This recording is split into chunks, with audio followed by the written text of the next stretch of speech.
হোটেলে কি করে আর মেয়েদের সাথেই বা কি করে উনি? জেল থেকে বের হইছি, একদম পাক পবিত্র হয়ে আসছি। পাক পবিত্র হয়ে কি হোটেলের মধ্যে যাইবো না অন্য কোথাও যাবে? হোটেলে কোনোভাবে হোটেলে পরিচয় হয় না আমাদের সাথে।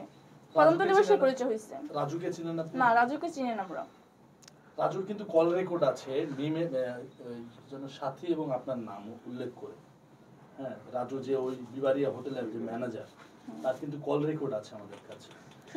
যদি এটা অস্বীকার করেন তাহলে কিন্তু আমরা রাজু যদি আবার বলে যে চিনি, তাহলে কিন্তু অন্যরকম। জিজ্ঞেস করেন, রাজুকে জিজ্ঞেস করেন আমাদেরকে চিনি, আমরা তো চিনি না। রাজু আপনাদের নাম কিভাবে জানলো? মিম, সাথী, জল্লাদ শাহজাহান তো জানে আমাদের নাম না? আমাদের নাম কি, ওর নাম কি, আমার নাম কি? মানে জল্লাদ শাহজাহানের যে অভিযোগটা যে আপনাদের হোটেলে পরিচয় মিম এবং সাথীর সাথে, এটা একদম মিথ্যা বানোয়াট। হ্যাঁ, অবশ্যই মিথ্যা এটা। ও যখন এতই ভালো মানুষ, যখন বলছে যে জেল থেকে বের হইছি, একদম পাক পবিত্র হয়ে আসছি, পাক পবিত্র হয়ে কি হোটেলের মধ্যে যাইবো না অন্য কোথাও যাবে? হোটেলের মধ্যে যাওয়ার কথা না বাসায় যাওয়ার কথা। উনি হোটেলে কি করে আর মেয়েদের সাথেই বা কি করে উনি? এতই ভালো মানুষ, মেয়েদের সাথে কি করবো উনি এখানে? ভালো পয়েন্ট। হ্যাঁ, ও যদি ভালোই হয় তাহলে তো ভালো, তো হোটেলে কি করবে আর মেয়েদের সাথেই কি করবে? একদম ভালো মানুষ তো। আপনারা যে কথাটা বলতেছেন গণমাধ্যমের সামনে, যদি কোনো কারণে প্রমাণিত হয় যে আপনাদের সাথে তার হোটেলেই পরিচয় হয়েছে, সেই ক্ষেত্রে তখন আপনারা কি বলবেন? হ্যাঁ, যখন হোটেলে যখন পরিচয় হয়েছে, প্রথমে কেন বলবো যে সিএনজিবিতে পার্স পাইছে, ওইখানে নাম্বার পাইছে, তারপরে চিঠির মাধ্যমে পরিচয় হয়েছে, টিকটকের মাধ্যমে পরিচয় হয়েছে, এগুলো বলবো কেন? প্রথমেই তো বলবো যে হ্যাঁ ওদের সাথে হোটেলের মাধ্যমে পরিচয়। তাহলে এত নাটক করার কি দরকার ছিল?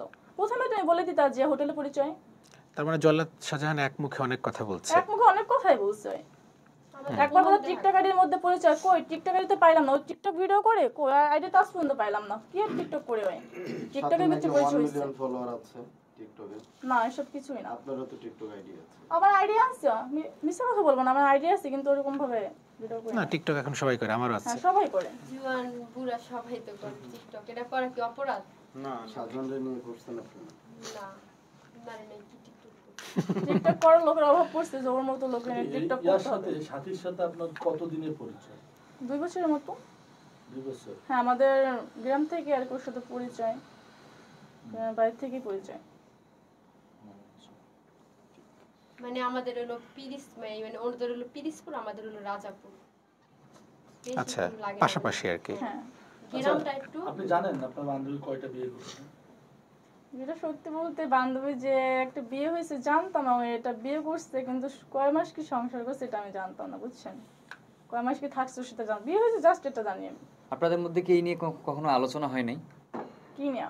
এই যে আপনার বান্ধবীর বিয়ে হয়েছে বা সে না, বিয়ে এসব ছেড়ে আসছে, কখনো কিছু বলিনি, জাস্ট বিয়ে হয়েছে হয়েছে, এসব নিয়ে কি বলবো আর?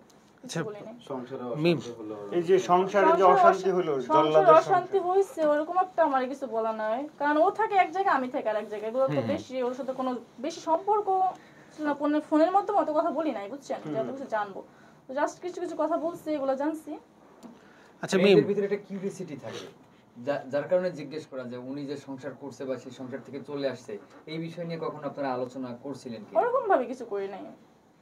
মিম, সাথীর ব্যাপারটা তো নিশ্চয়ই জানেন কি একটা অবস্থার মধ্যে। আপনার কি কষ্ট হয়? কষ্ট হবে না? আমার বান্ধবী কিছু না কইরা, কিছু না বুঝে এগুলো করছে, ঠিক আছে? ও টাকা পয়সা কিছু আনে না, কারণ মিথ্যা এইগুলো করছে, এগুলো তো ঠিক না ভাইয়া, বুঝছেন? ও কিছু আনতো, ও তো বললো 7 লাখ টাকা নিচ্ছে। ও যদি 50,000 টাকাও খাইতো তাও মানতে পারতাম যে 50,000 টাকা হইলো খাইছে। ও তো 1 টাকাও খায় নাই। মানে এগুলো সাথী করতেই পারে না, কখনোই করতে পারে না। যদি শুনেন, যদি এতগুলো টাকা নিত, আর কি এখানে আসতো? হয়তো এখানে থাকতোই না। মামে কোথায় যাইতো গা, বুঝছেন? পাসপোর্ট করে দেশের বাইরে চলে যেত। হ্যাঁ, এগুলো চলে যাইতো, কারণ এখানে তো থাকার কোনো প্রয়োজন ছিল না, বুঝছেন?